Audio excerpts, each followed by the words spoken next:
puisqu'on va juste corriger une dissertation sur Gargantua. On va voir quelles sont les erreurs qu'il ne faut pas faire, tout ça, tout ça. Donc, on va juste commencer doucement, histoire que tout le monde arrive, et on va commencer par un petit texto guesseur, comme la dernière fois.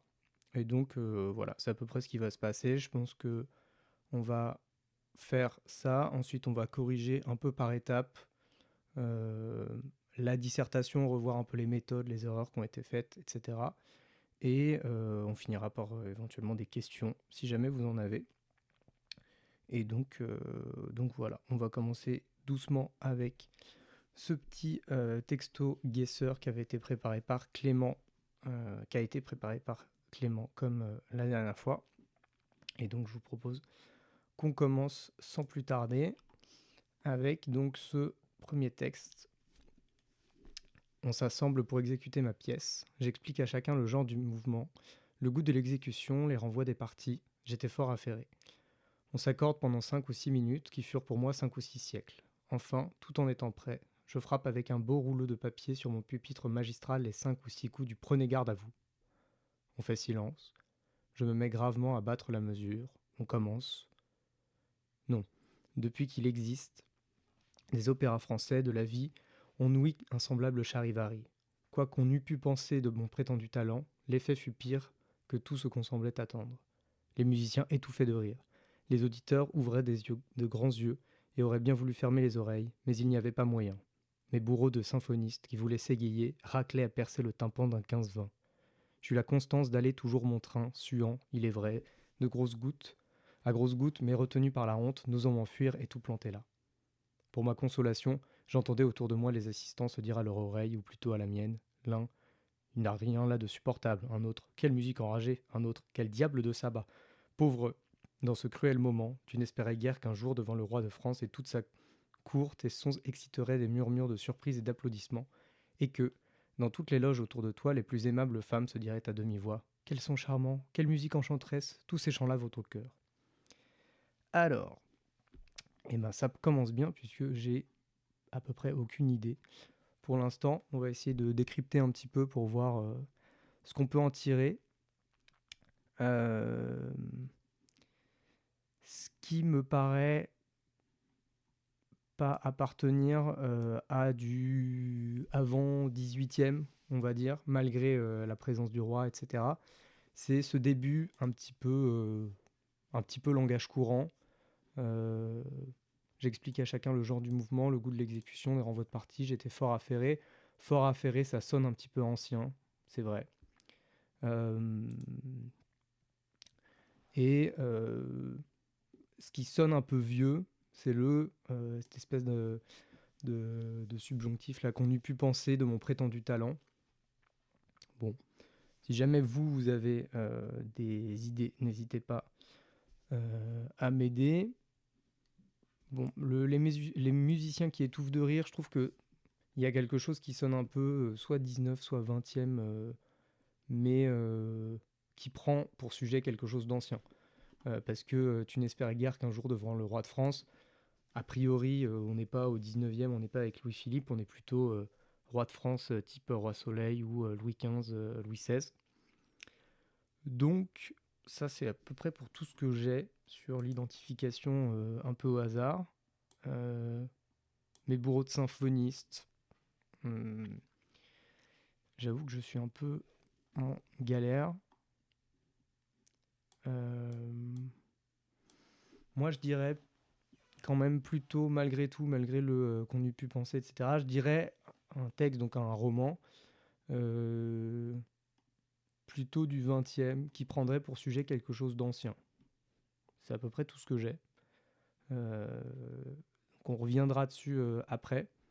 Mais pour l'instant, voilà, c'est à peu près tout ce que je pourrais dire sur ce texte-là. Si jamais vous avez évidemment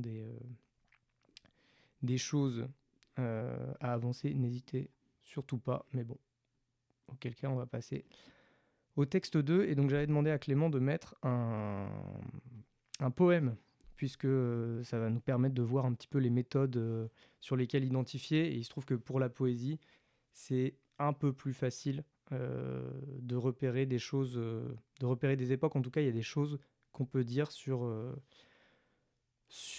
la poésie. Alors, j'ai peur d'un baiser comme d'une abeille. Je souffre et je veille sans me reposer. J'ai peur d'un baiser. Pourtant j'aime Kate et ses yeux jolis. Elle est délicate aux longs traits pâlis. Oh que j'aime Kate, c'est Saint-Valentin. Je dois et je n'ose lui dire au matin la terrible chose que Saint-Valentin. Elle m'est promise, fort heureusement, mais quelle entreprise que d'être un amant près d'une promise. J'ai peur d'un baiser, comme d'une abeille. Je souffre et je veille sans me reposer. J'ai peur d'un baiser. Alors, euh, je il y a plein de choses. Bon, déjà, ce qu'on peut identifier, c'est que c'est pas des formes qui sont très classiques au sens octosyllabe, décasyllabe ou alexandrin. Ça, c'est certain. On remarque quand même qu'il y a des rimes.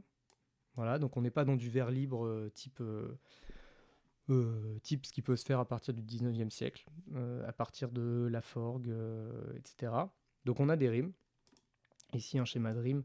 A, B, B, A, qui passe sur un autre schéma ensuite. Donc Kate, jolie, enfin du coup Cat, qu'il faudra dire, ou Delicate. Vous voyez qu'il y a une espèce de petit anglicisme parce que c'est pas du tout un prénom français. Pourtant, le Delicate nous inviterait à dire Delicate ou alors Cat pour j'aime Kate. Donc ça paraît un petit peu étrange.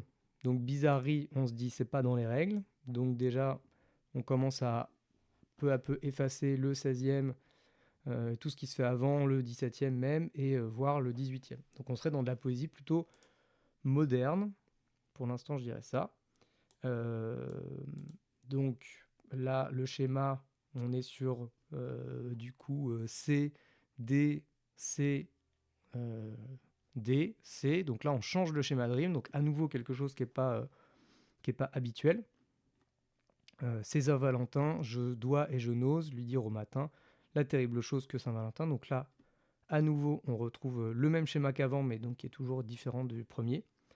Promise, heureusement, entreprise, amant, promise, toujours le même. Et là, on retrouve cette espèce de petites chansons. Alors ça évoque quand même un peu la forme du rondeau, le fait d'avoir un refrain qui revient à la fin. Donc c'est une forme assez ancienne, le fait d'avoir un seul refrain. Le rondeau est assez ancien. Maintenant, après peut-être que c'est une très mauvaise intuition, mais cette forme-là, avec des vers assez courts, donc j'ai peur d'un baiser, où on est sur des cisins,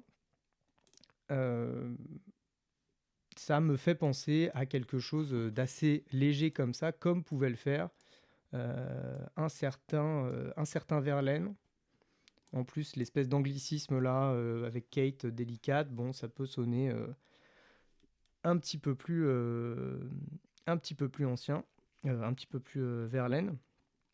Bon, en tout cas, le côté poème léger, vers qui respecte pas trop les codes, euh, avec, avec des vers assez courts et beaucoup de musique. Verlaine, c'est celui de la musique avant toute chose. Vous voyez que là, c'est Saint-Valentin, je dois et je n'ose lui dire au matin la terrible chose que Saint-Valentin, etc. Un petit peu tel qu'on pourra le retrouver dans des vers de Rimbaud de cette époque-là. Nous qui ne sommes pas dans ceux qu'on a au programme, mais qui peuvent se retrouver. Donc, moi, je dirais poème de Verlaine, donc fin 19e. Pour celui-là, et on passe au troisième et dernier texte, et après on verra si le prono était bon. Les ronces, aux ergots épineux, se croisaient d'un bord à l'autre des sentiers et vous accrochaient au passage pour vous empêcher d'aller plus loin et vous dérober ce mystère de tristesse et de désolation. La solitude n'aime pas être surprise en déshabillé et sème autour d'elle toutes sortes d'obstacles. Pourtant, si l'on eût persisté, sans redouter les égratignures des broussailles et les soufflets des branches, à suivre jusqu'au bout l'antique allée devenue plus obstruée et plus touffue qu'une sente dans les bois, on serait arrivé à une espèce de niche de rocaille figurant un antre rustique. Aux plantes semées jadis entre l'interstice des roches, telles qu'iris, glaïeul, lierre noir, il s'en était ajouté d'autres, persicaires, scolopendres, lambruches sauvages qui pendaient comme des barbes, et voilaient à demi une statue de marbre représentant une divinité mythologique, Flore ou Pomone, laquelle avait dû être fort galante en son temps et faire honneur à l'ouvrier, mais qui était camarade comme la mort, ayant le nez cassé. La pauvre déesse portait en sa corbeille, au lieu de fleurs, des champignons moisis et l'aspect vénéneux. Elle-même semblait avoir été empoisonnée, car des taches de mousse brune tigraient son corps jadis si blanc. À ses pieds croupissait, sous une couche verte de lentilles d'eau dans une conque de pierre, une flaque brune, résidu des pluies, car le mufle de lion, qu'on pouvait encore discerner au besoin, ne vomissait plus d'eau, n'en recevant pas des conduits bouchés ou détruits. Ce cabinet grotesque, comme on disait alors, témoignait, tout ruiné qu'il était, d'une certaine aisance disparue et du goût pour les arts des anciens possesseurs du Castel. Convenablement décrassée et restaurée, la statue eût laissé voir le style florentin de la Renaissance à la manière des sculpteurs italiens venus en France à la suite du maître Roux et du primatiché, époque probable des splendeurs de la famille maintenant déchue. Alors, vous aurez remarqué que dans ce texte-là, donc texte de récit, de description, mais en tout cas qui semble plutôt appartenir au roman, la chose qui marque immédiatement quand on la regarde, c'est que les phrases sont très longues. Si on ne prend pas bien sa respiration, vous voyez que dès la première, les ronces aux ergots épineux se croisaient d'un bord à l'autre des sentiers et vous accrochaient au passage pour vous empêcher d'aller plus loin et vous dérober ce mystère de tristesse et de désolation. C'est très long.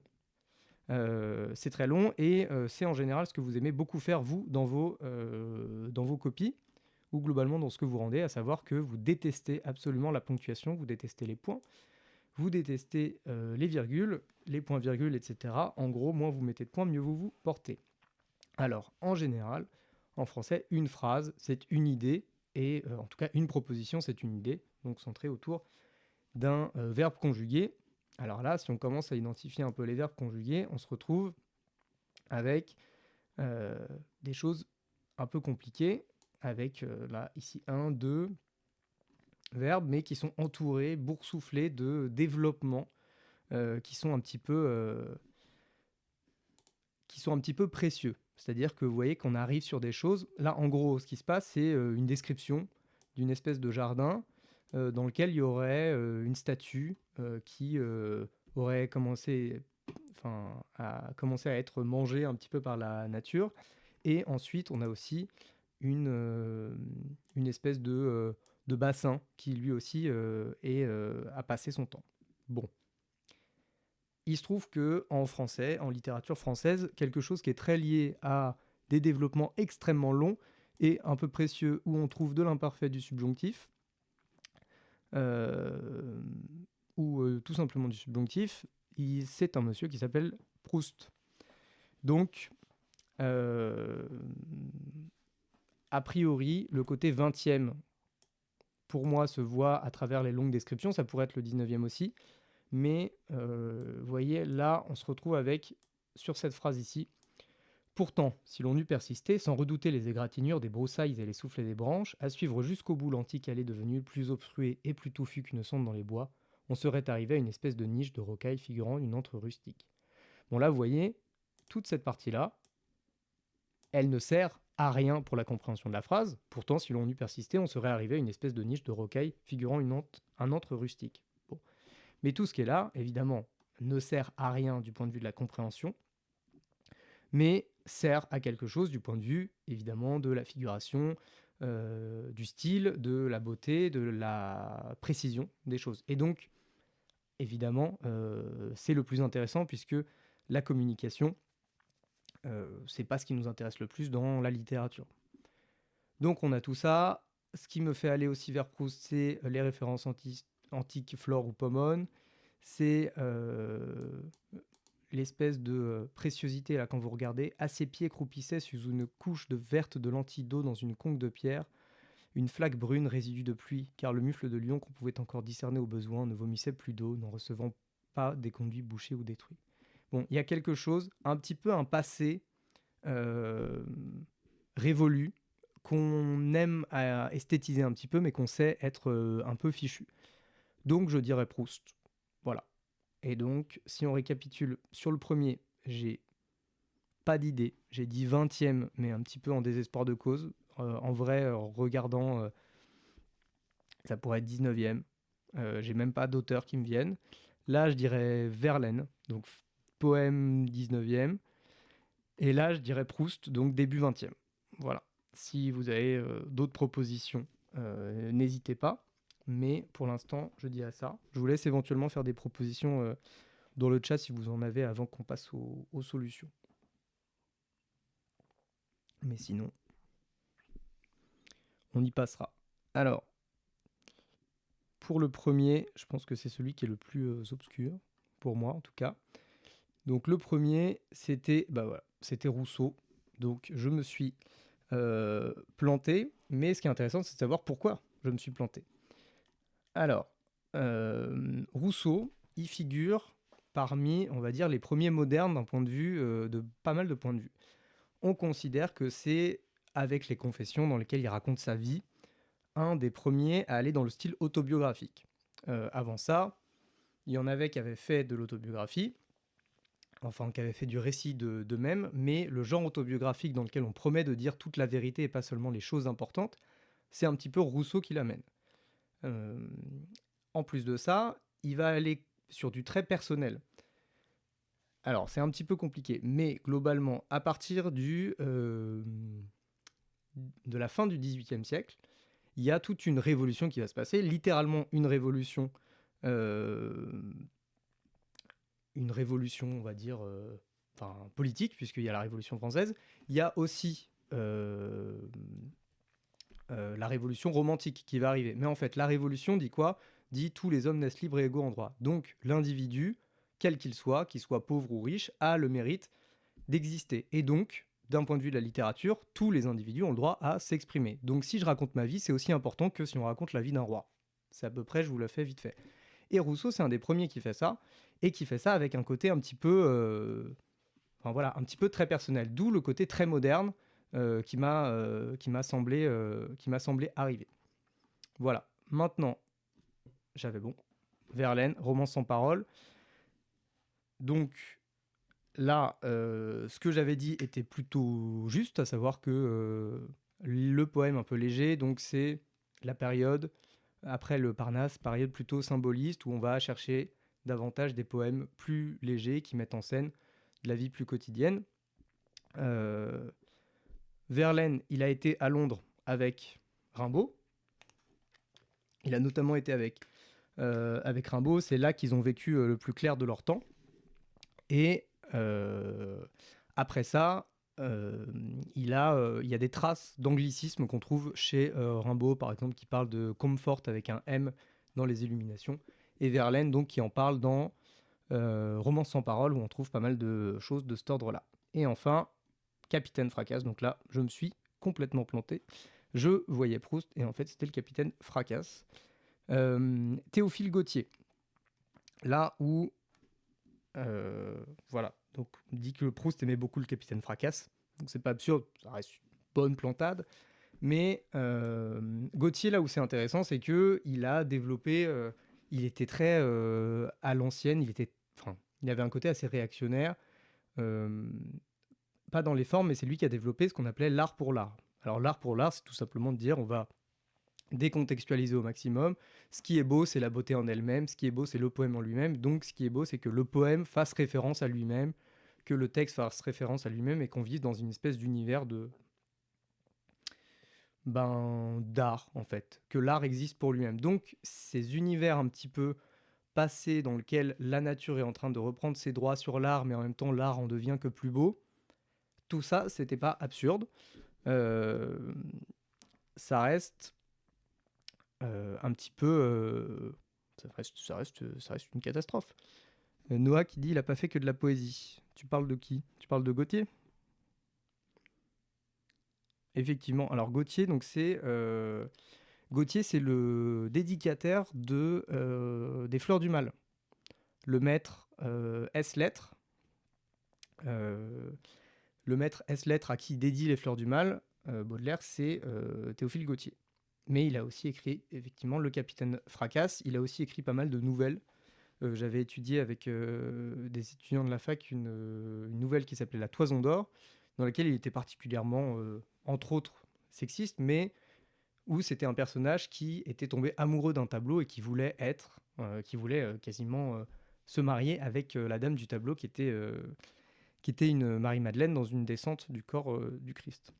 Donc voilà, Gautier, c'est un peu ces univers-là. Et c'est vrai que, bon, quelque part, on n'est pas si loin de Proust. Bon, je me suis planté, mais au moins j'avais le texte 2 qui était c'est réel que Proust est le fils spirituel de Gautier. Je suis assez d'accord. Bon, je peux pas essayer le Gautier pour affirmer ça, mais bon. Mais bon, comme j'ai trouvé au moins le texte 2 très précisément, on va dire que ça sauve un peu le coup. Donc ça, c'était pour l'entrée en matière. Maintenant, on va passer sur des choses un peu moins divertissantes, mais qui vous seront un peu plus utiles pour le bac, à savoir comment est-ce qu'on fait une dissertation. Et notamment, là, je m'adresse... Alors, c'est quoi un fils spirituel? Bah, c'est, on va dire, dans les domaines un peu plus artistiques ou même sportifs. Un fils spirituel, c'est un fils qui n'est pas par le sang, mais qui est plus par l'esprit. Par exemple, je sais pas, on pourrait dire que en tennis, Yannick Sinner est le fils spirituel de Djokovic parce qu'il défend pareil, parce que il fait les mêmes glissades que lui, que c'est un joueur de fond de cours, etc. Bon, voilà. Et donc, on pourrait dire que Proust est le fils spirituel de Gautier, non pas qu'ils soient liés par le sang, mais ils sont liés comme... voilà, exactement, c'est comme un padawan. Alors, maintenant, on va passer à quelque chose d'un peu moins amusant, puisque on va parler de ce sujet dans Gargantua, le rire s'oppose-t-il au savoir, qui est le texte que j'ai donné à mes premières et qui n'a pas été un franc succès, mais comme c'est assez normal, et on va essayer de comprendre pourquoi ça n'a pas été un succès et surtout comment on peut faire mieux globalement avec des sujets de dissertation. Alors, je vais essayer, avant de revenir sur des choses un peu plus de l'ordre de la correction exacte. Ah oui, c'est vrai que Noah, t'es pas venu chercher ta copie, donc tu ne sais pas la note que tu as. Je vais entretenir un mystère terrible sur ça. Alors, juste avant ça, Madeleine de Proust, ça n'a rien à voir avec la littérature, c'est juste que je suis gourmande. Alors, certes, cependant, la Madeleine de Proust, ça vient de quelque chose d'assez précis qui est l'épisode de la Madeleine dans La recherche du temps perdu. Alors, si on revient un petit peu plus sur Gargantua, donc ce cher Gargantua qui manifestement n'a pas été tant apprécié que ça, pas assez lu, on va dire.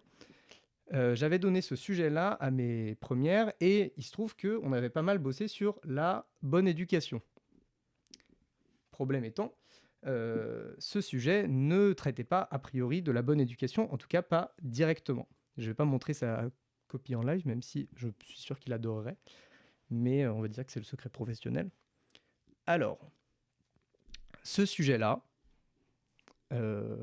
avant toute chose, quand vous avez un sujet de dissertation, il faut un petit peu oublier l'œuvre que vous avez au programme. Il faut regarder les termes en eux-mêmes. Et l'année prochaine, pour la philo, ce sera exactement la même chose qu'on vous demandera.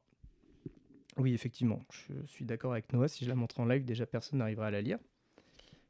Donc, tout simplement, pour ça, alors je vais essayer de vous mettre autre chose. Normalement, alors, hop, on va essayer de remettre ça. Donc, ici, ce qu'il faut commencer par faire, déjà, c'est de regarder le... ce qu'il faut regarder, c'est les termes. Alors, attendez, je vais juste essayer de relancer, parce que je vous ai mis normalement un dispositif pour vous montrer mon écran. Voilà. Alors, hop.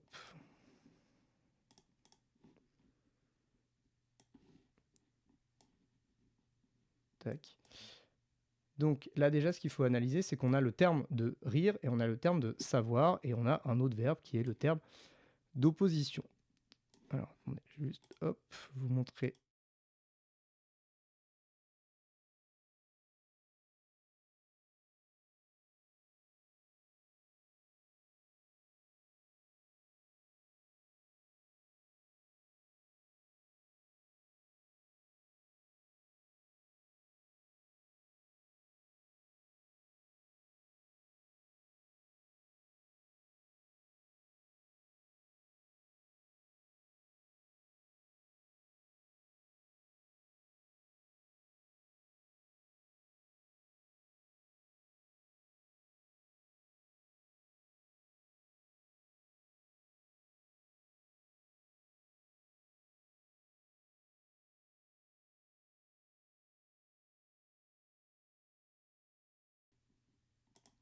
Est-ce que c'est bon pour le son?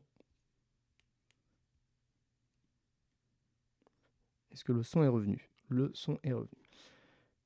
Donc, alors, normalement, voilà. L'écran va vous revenir aussi. Ok. Donc, ce que vous avez dans ces cas-là, c'est que vous prenez les termes et avant même de vous poser la question, ah oui, mais dans Gargantua, moi j'avais retenu ça, j'avais retenu ça, j'avais retenu ça, en fait, il fallait mettre ça. En fait, j'ai mon exemple, je suis en train de l'oublier. Avant ça, vous vous dites ça et ça veut dire quoi? Et donc, le savoir, normalement, vous vous dites, bon, ça vous fait penser à l'apprentissage, ok. Ça vous fait penser éventuellement à, je sais pas, à une leçon. Est-ce que vous pensez à d'autres choses dans le chat? Je vais vous laisser vous répondre un petit peu. Faites une espèce de train de la hype de ce à quoi vous fait penser le savoir.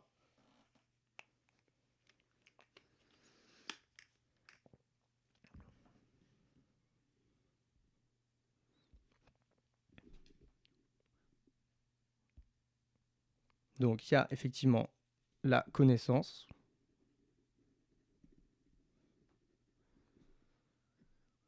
Alors éventuellement, je vois ce que tu veux dire quand tu parles de supériorité. On sera amené à voir là-dessus. Supériorité, je vais mettre élitisme en même temps.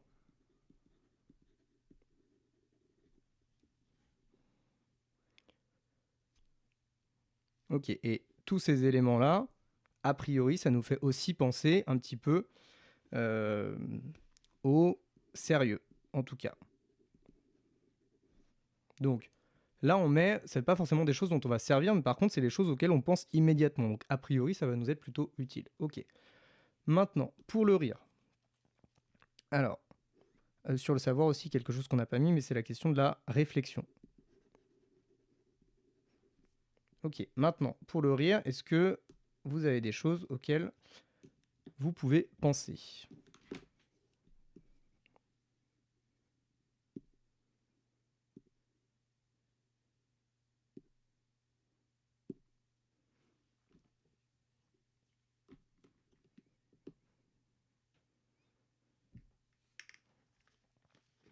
Le rire ne vous fait penser à rien. Alors, le fun, certes. Mais c'est un peu un synonyme, il faudra trouver de choses à quoi ça nous fait penser. Alors le rire, effectivement, c'est l'humour. On est un peu dans ce domaine-là. La comédie, ok.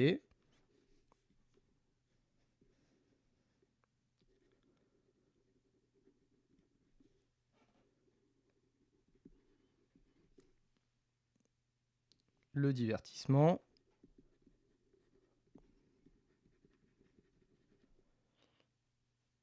Et effectivement, on va mettre marrant parce qu'il y a, à travers ça, on voit bien qu'on n'est pas sur le rire forcément Molière ou du rire un petit peu précieux. On est sur quelque chose tout simplement. Qu'est-ce qui fait rire dans la vie, tout simplement. Enfin, pourquoi on rit dans la vie? Et en général, si on essaye de caractériser ça, qu'est-ce que c'est que le rire? Si vous réfléchissez, si vous essayez de décomposer ce que c'est que l'action de rire, qu'est-ce qui se passe quand vous riez? Physiquement, je veux dire.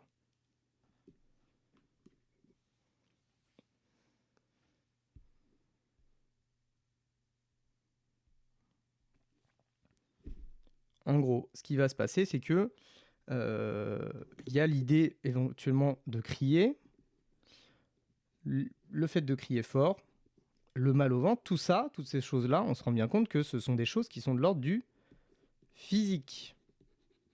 Donc là, on se dit, tiens, on arrive à quelque chose. Le rire, c'est avant tout quelque chose, et effectivement, c'est incontrôlable. Et là, normalement, vous vous dites, quand vous regardez par rapport au sujet du sérieux, vous vous dites, tiens, est-ce qu'il n'y a pas quelque chose qui se joue là-dessus? Et donc là, vous regardez les deux termes, puisqu'on vous dit qu'ils sont censés s'opposer. Vous regardez les deux termes et vous dites, eh bien, qu'est-ce qui se passe? Alors, qu'est-ce qu'on peut faire comme, on va dire, le jeu des 7 différences? Qu'est-ce qu'on peut regarder là?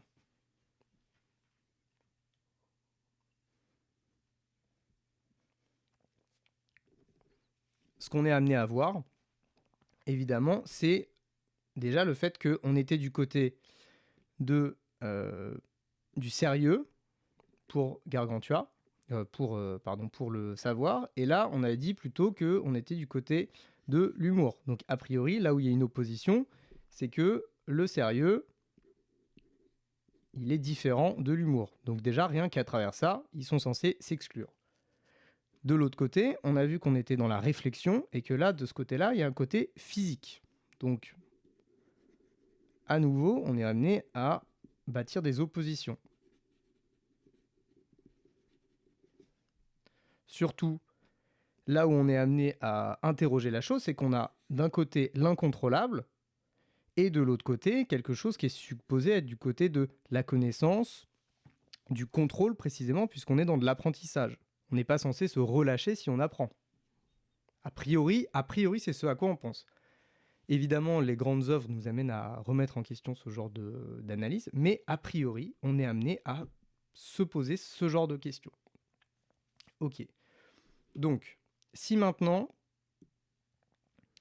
on considère qu'on a bâti des oppositions, et juste ce que je suis en train de faire là, c'est ce que vous devez faire quand vous êtes au début de votre devoir, avant même de commencer à vous dire « Ah oui, tiens, c'est vrai, ça me fait penser à ça, ça me fait penser à ça. Ah oui, c'est le chapitre 22 dans Gargantua, c'est ça, etc. » Avant même ça, il faut que vous fassiez ce travail-là, ce que j'appelle le bac à sable, où en fait vous mettez toutes les idées que vous avez sur le papier, vous les mettez là. Ok. Maintenant, là, ce qu'on peut regarder à partir du moment où on a fait ces séries d'oppositions, c'est qu'on va regarder qu'est-ce que ça veut dire s'opposer. Alors, c'est quoi une opposition? Qu'est-ce que ça suppose une opposition? Moi, naturellement, quand on me dit opposé, je pense contraire, mais il y a peut-être un synonyme qui va nous venir. Est-ce que vous avez des synonymes ou vous avez d'autres sens plutôt que des synonymes, d'autres sens pour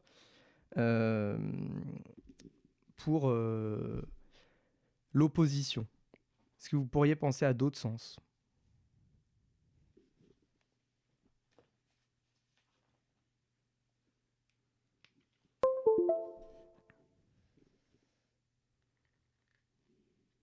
Alors, il y a la question du refus, ok. Et à travers le refus, on peut peut-être avancer vers une autre notion. Ok, la question du débat. Là, pareil, on est dans l'opposition, mais où on aurait deux camps, on va dire, opposés. Mais est-ce qu'il n'y a pas une notion un peu plus forte qui se trouve dans l'opposition?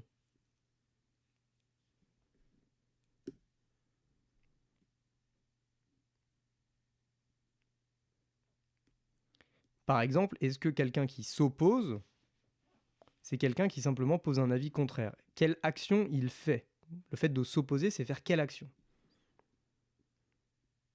Par exemple, quand vous vous opposez à quelqu'un qui est en train de, je sais pas, de se battre dans la rue, qu'est-ce que vous faites avec justement ce combat? Qu'est-ce que vous finissez par faire en vous opposant?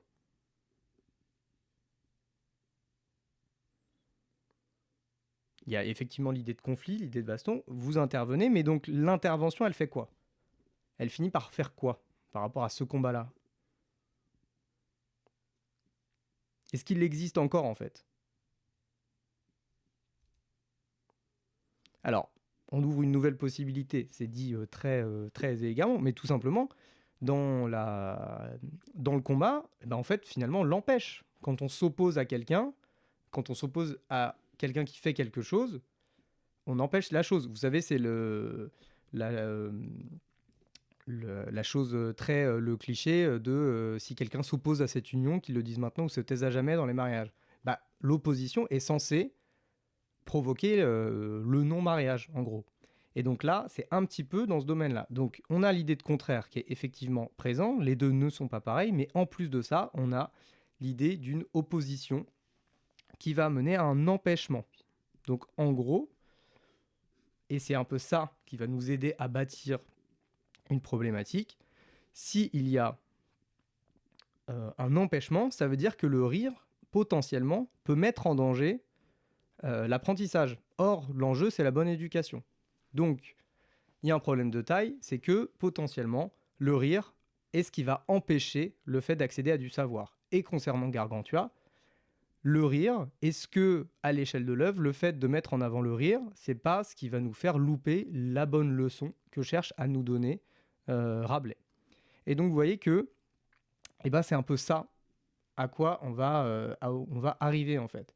Donc là, on a bâti nos oppositions, on a dit, en fait, on a défini nos termes, on a dit que le rire, c'était du côté de l'humour, le côté d'une réaction physique incontrôlable, alors que du côté du savoir, on est dans la réflexion, dans le sérieux, et dans la connaissance, et finalement dans la maîtrise. Et donc on voit que les deux sont opposés, mais potentiellement, si l'un prend le pas sur l'autre, il n'y a plus rien. Et d'ailleurs, vous le savez très bien, si vous avez déjà été pris d'un fou rire en classe, le cours ne peut pas vraiment continuer. En tout cas, vous n'êtes plus en mesure de suivre. Le physique prend le dessus sur l'intellectuel, et là, vous êtes obligé d'aller vous calmer ailleurs, ou alors de vous retenir. Mais en tout cas, le rire vous empêche littéralement de progresser. Et donc, c'est sur ça qu'on va essayer de progresser. Alors certes, c'est compliqué, mais en fait, on arrive à ce genre précisément cette phase-là du brouillon, c'est la phase de l'analyse des termes, et c'est ce qui va nous permettre de reformuler la problématique. En général, vous savez que dans l'introduction, il y a une accroche. En général, on va venir aussi derrière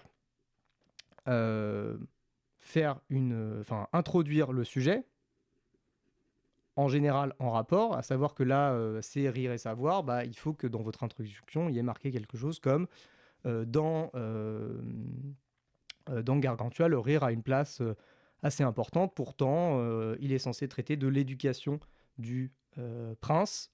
Et c'est dans cette mesure-là qu'on peut se demander, est-ce que dans Gargantua, le rire s'oppose au savoir? Et après, là, on va arriver avec la définition des termes, l'analyse des termes. Et donc, c'est là où vous faites, en gros, ce qu'on a fait avant. Où vous venez dire, dans le sujet, le rire évoque plutôt ça, et le sérieux, le savoir évoque plutôt ça. Et c'est ce qu'il va faire, en fait. C'est ce que j'essaye de dire assez régulièrement, mais je sais que c'est compliqué à comprendre. Quand on vous pose une question comme ça, certes, c'est un exercice qui est scolaire, c'est un exercice dans lequel vous faites une dissertation parce qu'on vous a dit de faire une dissertation. Ça, c'est logique. Mais le cadre dans lequel tout ça intervient, l'idée, c'est que la question vaut la peine d'être posée.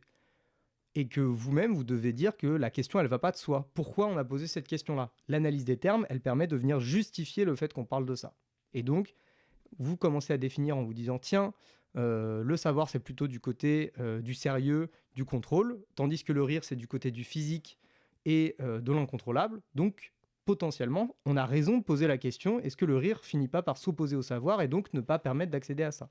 Donc, vous faites toute votre définition des termes et vous arrivez à une reformulation de la problématique qui va être quelque chose de l'ordre de dans Gargantua, est-ce que la présence du savoir, la présence du rire, empêche l'accès au rire? Et donc là, vous voyez que opposer, vous l'avez remplacé par empêcher. Ça montre que vous avez fait une reformulation. Et donc, vous finissez par dire dans quelle mesure le rire, en étant physique et incontrôlable, empêche-t-il le savoir qui est, lui, du côté de la réflexion et de l'apprentissage et du contrôle? Et donc, en fait, en définissant, vous arrivez à une problématique. Et donc, vous arrivez à votre problématique qui n'est pas simplement les synonymes du sujet, qui explique pourquoi le sujet vaut la peine d'être posé. Et donc, vous finissez par avoir un truc du type le rire étant du côté du physique et de l'incontrôlé,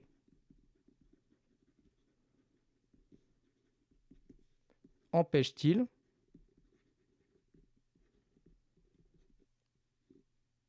l'accès, on peut dire, au savoir qui est lui du côté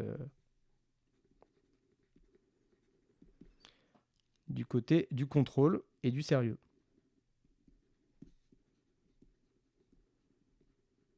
Et effectivement, la dissertation, elle a été faite en 2 heures, mais c'était un plan détaillé. Donc normalement, c'est bien 4 heures pour le bac. Alors, on arrive à ça, et donc là, maintenant, se pose la question du plan. Alors, sur le plan, je vous ai dit que très souvent, d'ailleurs c'était une question qui a été posée, le plan, il est, en tout cas pour moi, la dissertation n'a d'intérêt que si elle est dialectique. Si vous faites une dissertation qui n'est pas dialectique et qui est thématique, moi je vous en voudrais beaucoup à titre personnel, mais l'éducation nationale ne vous en tiendra pas rigueur et vous avez le droit de faire une dissertation thématique. Je ne vois pas l'intérêt de faire ça. Après, voilà, c'est le bac, c'est votre bac, vous faites ce que vous voulez. Si jamais vous le sentez plus en thématique, bah faites-le en thématique. Mais ne me le dites pas, à la limite. Maintenant, pour le plan, je vous ai dit que ce qui me semblait être le plus raisonnable, c'est de dire oui, mais plutôt.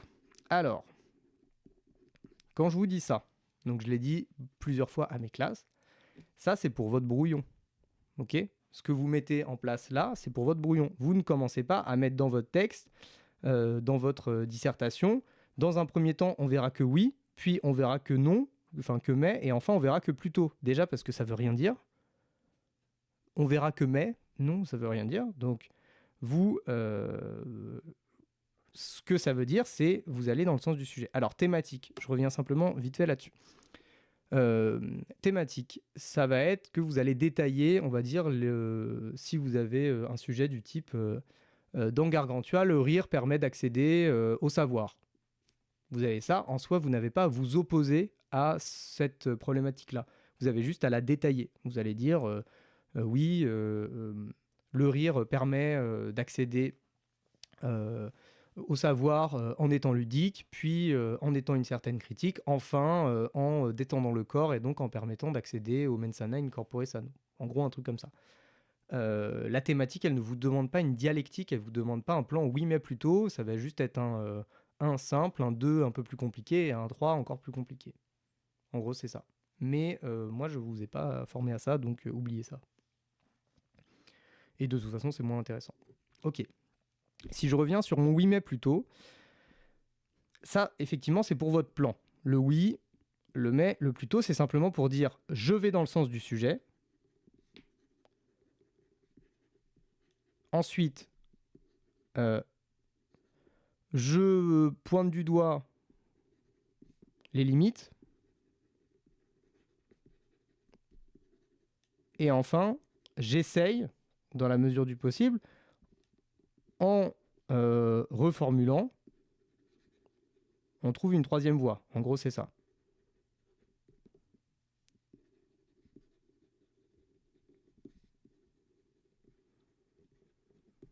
En gros, le 3, ça vient à dire, finalement, la question, elle a été mal posée. C'est un petit peu ça l'idée. Et c'est ce qui va faire que derrière, vous faites en général une ouverture qui peut poser une autre question, puisque vous finissez par dire, bah, je crois que la question, elle a été mal posée, donc il faut qu'on la reformule. Toujours est-il que quand vous commencez dans votre plan, vous dites pas, dans un premier temps, nous dirons que oui. Parce que vous me l'avez beaucoup fait quand même. Et c'est pas très intéressant, et déjà syntaxiquement, c'est affreux. Ce que vous faites plutôt, c'est de dire, dans un premier temps, nous verrons que le rire semble effectivement empêcher l'accès au savoir. Et donc là, vous allez détailler tout ce qui va faire que. Ensuite, vous allez dire, puis nous verrons que le rire n'est pas forcément, ne permet pas forcément un empêchement du savoir et potentiellement est une voie du savoir, est un aspect du savoir. Et enfin, c'est là où vous allez reformuler et qu'on va arriver sur quelque chose comme plutôt le rire est le meilleur moyen pour accéder au savoir. Quelque chose de cet ordre-là. Mais au niveau du plan, il faut bien que vous ayez quelque chose qui ressemble à ça sur votre brouillon, mais pas forcément qui soit comme ça dans votre copie. Alors, on dit pour l'annonce des plans, on peut écrire « Il est vrai que, cependant, en fait ». Effectivement, ça pour le coup, c'est une correspondance parfaite du « oui mais plutôt ». Vous pouvez prendre cette formule-là pour la garder.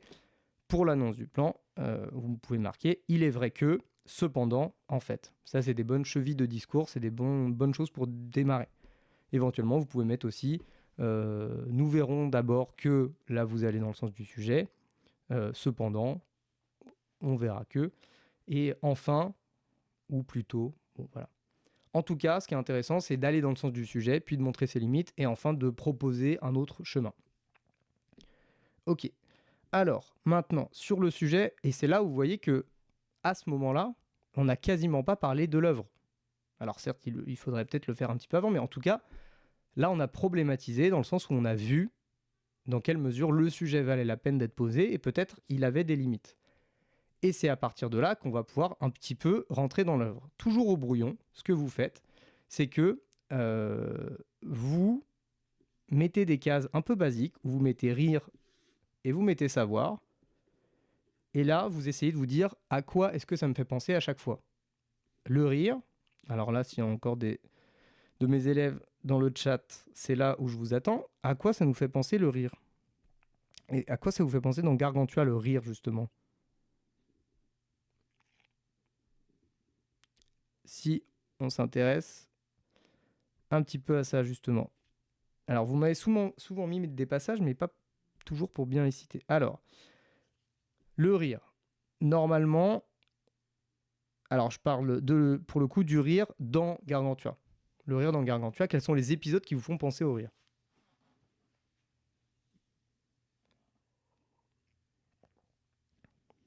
Alors, l'éducation à travers les jeux. C'est intéressant cette remarque-là parce que, voilà, l'éducation à travers les jeux, en fait, là, on n'est pas en train de se dire rire et savoir. C'est pas un exemple précis, ça flotte un peu. Pareil pour Ponocrate. En fait, éventuellement, Ponocrate, oui, je suis d'accord, on peut le mettre du côté du savoir, puisque c'est son précepteur.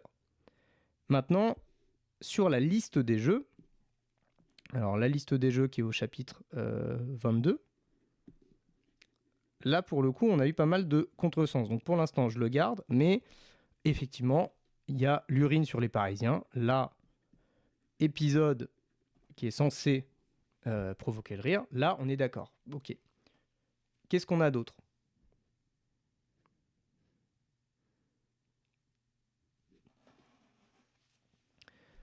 Normalement, vous pouvez penser éventuellement à la naissance de Gargantua. Et globalement, ce qui peut aussi provoquer le rire, c'est un principe tout simple. Mais c'est que c'est un géant. Tout ce qu'il fait, ça prend des proportions énormes. Et c'est ça qui peut nous intéresser aussi. Là où on va rentrer, donc là, je fais une problématisation rapide où on va mettre donc tous les exemples qu'on a, donc l'urine sur les Parisiens, la naissance de Gargantua, éventuellement le fait qu'il mange les pèlerins, le fait qu'il se roule par terre, et normalement, il y a un épisode fameux dont vous devez me parler, qui fait que son père découvre qu'il est intelligent.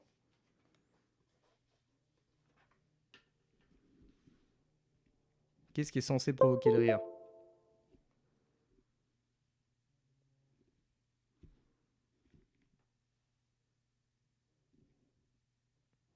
Alors, effectivement, donc la chef comme lingette, tout ça, ça intervient dans, effectivement, le torche-cul. Alors, ce cher torche-cul, ne serait-ce que dans l'appellation, on est amené à voir que c'est risible. En tout cas, c'est censé provoquer le rire parce qu'il y a cette dimension-là qui est aussi du côté du bas corporel. J'en profite pour faire un petit rappel. C'est de l'humour scatologique. Ce n'est pas de l'humour scatophile. Scatophile, c'est un petit peu autre chose. Et a priori, c'est le fait d'aimer ça. C'est pas le fait d'avoir un humour qui parle de ça. Gargantua, il n'est pas en train d'ingérer ses excréments. Il parle dessus. Donc c'est scatologique. Logos en grec, c'est le langage. Donc ça tourne autour de ce sujet-là. Mais ça n'est pas un amour de ça. Un amour qui serait de l'ordre quasiment d'un kink. Bon. Voilà, ça c'est pour les petites précisions d'ordre sémantique. Ok. Maintenant, si on va du côté du savoir. Alors, je rassure Noah.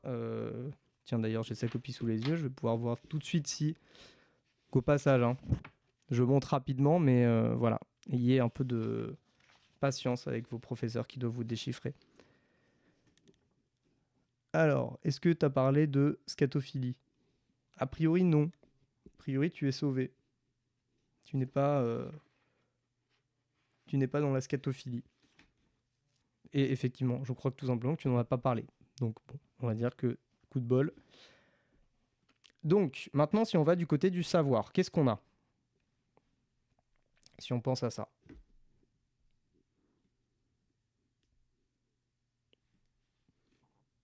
Ça vous évoque quoi, le savoir?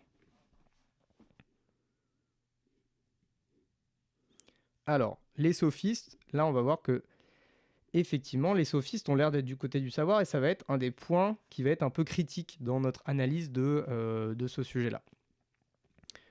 Il y a l'éducation. Effectivement, l'éducation, c'est un thème central, sinon le thème le plus important de Gargantua. Pourquoi? Parce que c'est un prince et le prince est amené à régner, donc il doit avoir une bonne éducation. Ok. Qu'est-ce qu'on a d'autre? Du côté du savoir et aussi ce qu'on a dit un peu du côté du sérieux.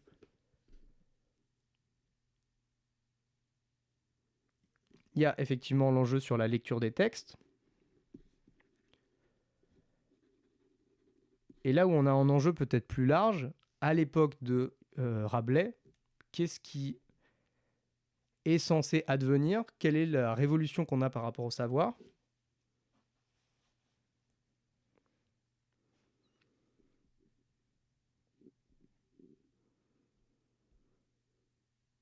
Alors, comment ils sont par rapport au savoir, justement? L'humanisme, effectivement. Alors, l'humanisme, et on se débarrasse effectivement des textes, il y a un retour au texte. Ok. Donc, là, on voit qu'on commence à avoir peut-être un peu trop de choses qui va commencer à... Il va falloir hiérarchiser. Donc, ce brouillon-là que vous avez, vous le prenez, vous le mettez à côté, et vous commencez un petit peu à hiérarchiser pour essayer de voir ce qu'il y a. Donc, là, on peut commencer à catégoriser. C'est qu'on a un rire qui est juste là pour l'humour, qui est juste là, on va dire, immédiat, qui provoque la réaction physique incontrôlée. Là, on est sur le bas corporel. On est éventuellement sur le côté géant, c'est-à-dire que quand vous avez Rabelais, quand vous avez Gargantua qui s'empare des cloches, c'est drôle parce que il s'empare des cloches et que pour lui, c'est simplement une espèce de décoration pour sa jument. Mais vous voyez que c'est le gigantisme qui fait qu'il y a quelque chose d'intéressant. Pareil pour le fait qu'il mange les pèlerins, tout ça, c'est intéressant aussi pour cette raison-là. Donc on a un rire qui est, on va dire, immédiat. Mais on a aussi un rire qui est au second degré. Le rire qui est au second degré, on le voit un petit peu plus dans, par exemple, le rire, si je vous parle du maître Janotus. À quoi ça vous fait penser, Janotus?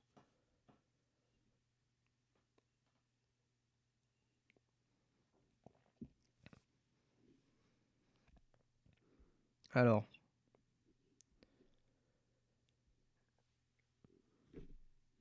Janotus, ça vous fait penser à quoi?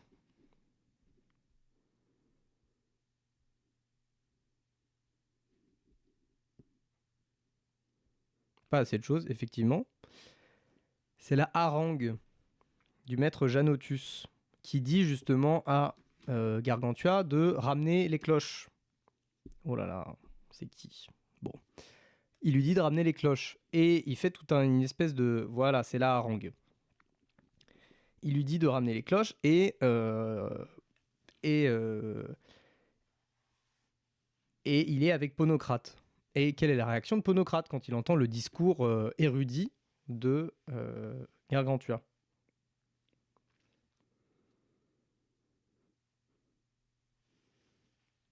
Si jamais ça vous revient. Alors il y en a 2-3 qui l'avaient vu quand même hein, pendant la disserte. J'étais pas dans un désespoir complet, mais manifestement, c'est pas assez venu. Alors, surpris, oui et non. Non, il se marre, il se fout de lui. Je vous retrouve le passage. Il lui dit, donc on est au chapitre 18, donc Janotus qui est envoyé pour recouvrer Gargantua. Il y a la harangue au chapitre 19 et il y a un chapitre 20 qui s'appelle Comment le sophiste emporta son drap et comment il eut un succès contre les autres maîtres. Le sophiste, donc Janotus, n'eut pas plutôt achevé que Ponocrate et Eudémon s'esclaffèrent de rire si profondément qu'ils crurent rendre l'âme à Dieu, ni plus ni moins que Crassus à la vue d'un âne couillard qui mangeait des chardons, et comme Philémon qui, à la vue d'un âne, etc., etc. Bon, eh ben il se marre, il se fout lui, littéralement il a un fou rire. Donc il y a un rire qui est moqueur. Vous voyez que la moquerie, c'est à un niveau supérieur du rire, on va dire bas. Et d'ailleurs, dans le rire de Gargantua, ce qu'on peut noter aussi, c'est qu'il y a un rire qui est provoqué, il y a un divertissement qui est provoqué par les noms, les mots inventés, etc. Là, vous voyez, c'est un peu ce qu'on a dans les expressions line, couillard, etc. Bon. On a le rire moqueur. Et dans le rire moqueur, ce qui va venir derrière, ça va être la critique. Et donc là, vous voyez qu'on est dans une dimension un petit peu plus complexe, puisque la critique, c'est ce qui permet d'accéder à quoi? Quand vous critiquez, vous vous moquez, mais normalement, on est censé accéder à quoi derrière?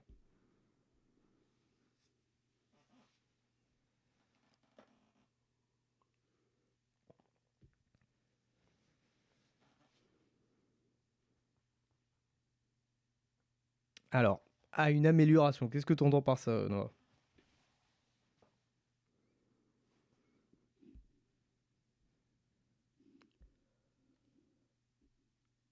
Qu'est-ce que ça permet fondamentalement la critique?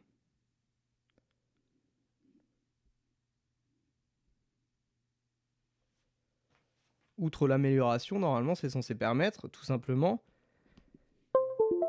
un accès à la connaissance. Quand vous critiquez, quand vous dénoncez, par exemple, voilà, et ça permet une remise en question, et donc, quelque part, ça permet un petit peu une forme de savoir. Mais un savoir qui est permis par la critique. Donc ça, ce serait peut-être un deuxième niveau.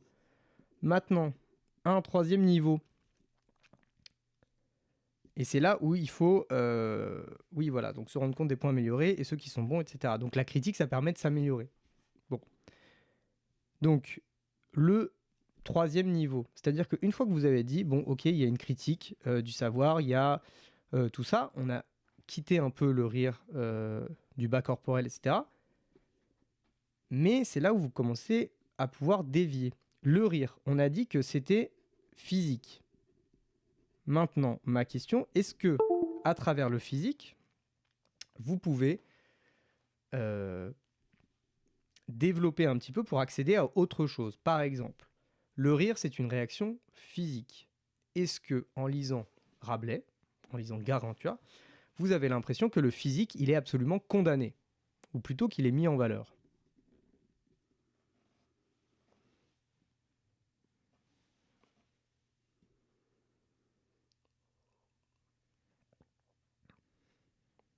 Alors, est-ce qu'il est mis en valeur ou est-ce qu'il est condamné? Alors, le physique, il est omniprésent. C'est vrai, mais particulièrement, est-ce qu'il est condamné ou pas? La dimension physique, est-ce qu'elle est condamnée?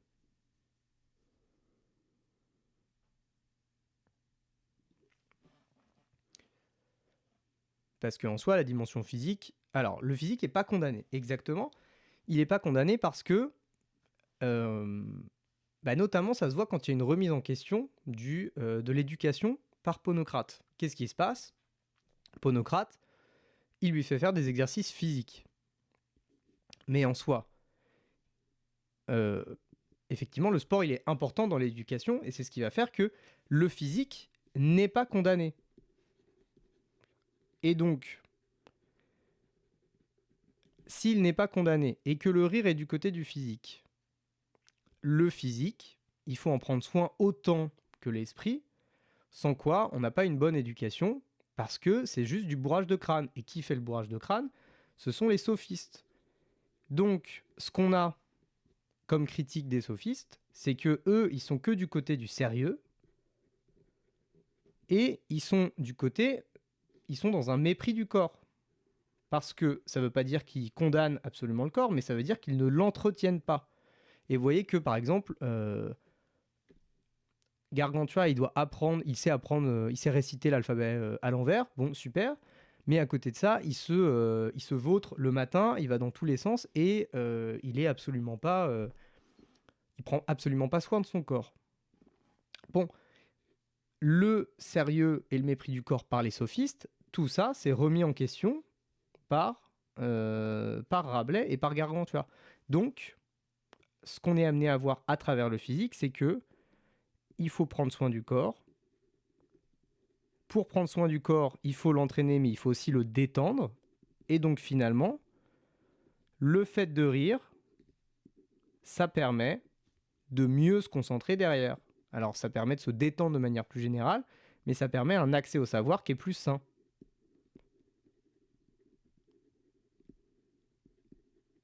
Et vous voyez que là, on a développé un propos qui est plus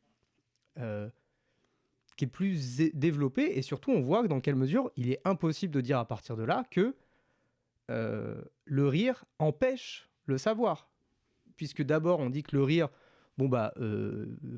peut-être qu'il pourrait l'empêcher parce qu'il a l'air de juste faire rire et qu'il n'a pas de pertinence, mais après on dit que le rire, il s'oppose au savoir dans le sens où il le remet en question parce que le rire est pas... parce que le savoir peut parfois se tromper et qui permet une critique des choses. Ça, c'est un petit peu comme dans le malade imaginaire. Et enfin, on vient à dire que le rire, non seulement il ne s'oppose pas, mais en plus, il est extrêmement important, voire il est indispensable au savoir. Donc en fait, on a une progression du type, oui, il a l'air de s'opposer, mais en fait, peut-être qu'il concurrence le savoir. Enfin, il est extrêmement important, il est indispensable à un bon savoir, à une bonne éducation. Le mens sana in corpore sano, effectivement, c'est ça. Alors, ça me permet de dire que vous avez été nombreux à le remarquer, le mens sana in corpore sano. En fait, vous avez été nombreux à me dire quelque part ça. Sauf que vous n'avez pas expliqué votre démarche. Et c'est là où je m'adresse à mes plus scientifiques du chat, c'est qu'en mathématiques, ce qui compte, ça n'est pas le résultat, c'est la démonstration. Et bien, figurez-vous qu'en littérature, en dissertation, c'est la même chose. Si vous arrivez et que vous avez appris que, en fait, le divertissement, c'est important pour la bonne éducation, j'ai envie de vous dire, ok, mais prouvez-le. Et c'est là où on se remet dans la dimension où votre correcteur, votre jury, c'est un enfant de 10 ans qui passe son temps à vous demander pourquoi. Vous dites pourquoi. Vous dites oui, le rire s'oppose au savoir. Il va vous dire pourquoi. Donc vous êtes obligé de dire le rire, tu vois bien, le rire c'est le physique, le rire c'est l'incontrôlé, alors que le savoir c'est la connaissance, la réflexion, l'esprit et pas le physique. Et donc vous dites donc le rire il s'oppose au savoir parce que on voit que dans un premier temps le rire il est que dans le physique, en plus c'est du bas corporel, c'est pas très intelligent. Il dit ok, d'accord. Et après vous dites oui, mais en même temps le rire il peut concurrencer un savoir qui serait trop prétentieux. C'est ce qu'on va voir par exemple avec la critique des sophistes. Ok. Et enfin vous finissez par dire mais finalement le rire, si on considère que c'est donner de l'importance au physique, et le fait de donner de l'importance au physique, c'est quelque chose qui permet à l'esprit de se détendre de temps en temps et donc de mieux apprendre. Et donc, non seulement il ne s'oppose pas, mais en plus, il lui est nécessaire. Et c'est là où vous reformulez vraiment, parce que vous dites, dans un premier temps, il a l'air de s'opposer. Dans un deuxième temps, peut-être que c'est une opposition qui n'est pas de l'ordre de l'empêchement, mais qui est une concurrence. Et dans un troisième temps, vous dites, en fait, les deux sont complémentaires. Et encore une fois, vous avez été nombreux à trouver ce genre de raisonnement, mais vous ne l'avez pas expliqué. Vous êtes parti du principe que c'était à moi de trouver que c'est bon, vous avez coché la case, le divertissement, le divertissement permet la bonne éducation. Mais en fait, quand vous me dites ça, quand vous m'écrivez, le divertissement permet la bonne éducation. Ok. Mais à quel moment vous avez fait le lien entre le rire et le divertissement? En fait, quand vous dites ça, c'est pas que vous vous trompez, c'est que vous avez pris un raccourci Mario Kart, et on ne sait pas pourquoi, d'un coup, le rire, c'est devenu le divertissement. Expliquez votre démarche. Dites pourquoi c'est justifié de dire que le divertissement peut être égal au rire. Parce que le rire, c'est de l'ordre du physique, donc le physique permet ça.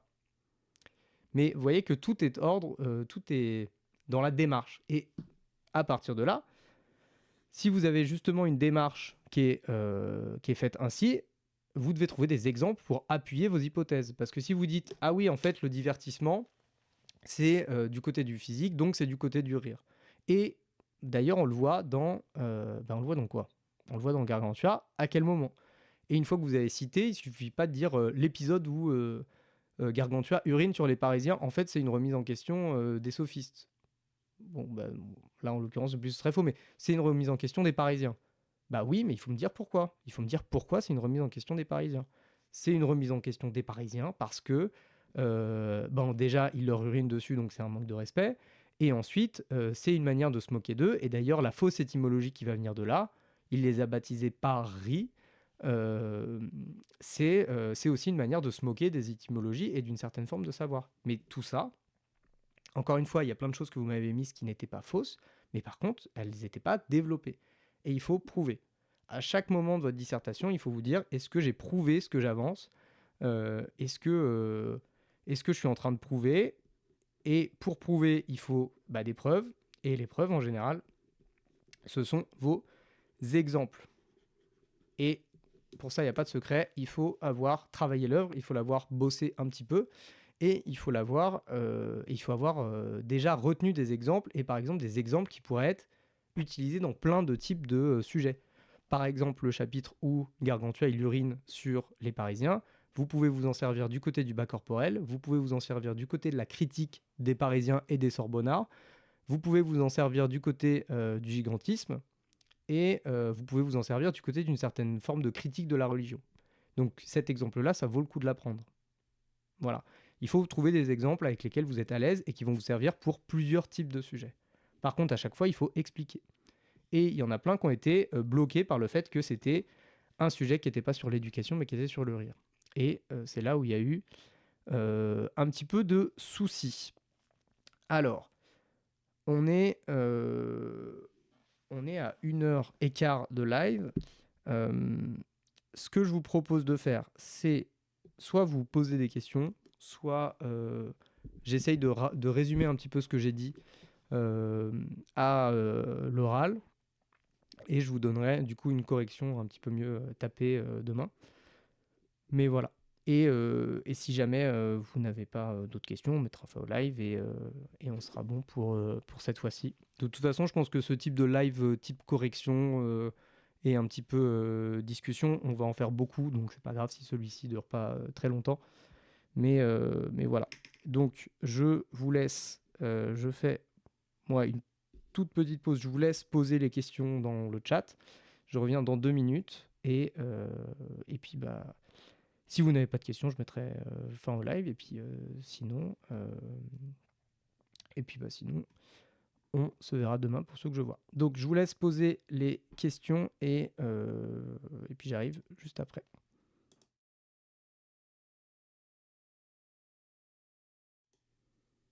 Alors, il n'y a manifestement pas plus de questions que ça. Donc, pour ce live-là, je pense qu'on va s'arrêter ici. Et voilà. Si vous avez d'autres questions sur que ce soit sur la dissertation, pour des points de méthode, etc., n'hésitez pas à me poser la question soit sur Insta, soit sur Pronote pour ceux qui l'ont. Je pense que j'essaierai d'en refaire on va faire un entraînement sur Rimbaud dans une semaine, donc j'essaierai d'en faire un peu débrief. Et puis pour l'oral aussi, on travaillera sur l'oral.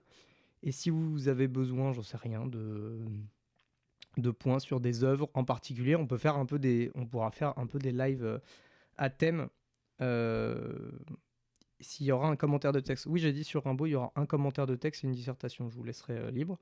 Et on pourra faire des lives à thème, par exemple sur Colette, pour revenir sur certaines thématiques, sur certaines explications de texte, s'il y en a que vous n'avez pas bien compris, etc. Donc, voilà pour ça. On va se laisser là-dessus. Je ne vous ai pas trouvé de vidéo cette fois-ci pour finir le live. De toute façon, c'était un petit live un petit peu en passant. Donc, pour ceux que je vois demain, n'hésitez pas à préparer aussi des questions s'il y en a que vous n'avez pas trouvé ici. Et puis sinon, on se revoit pour un prochain live. Donc, salut à tout le monde et puis à très bientôt. Voilà, salut!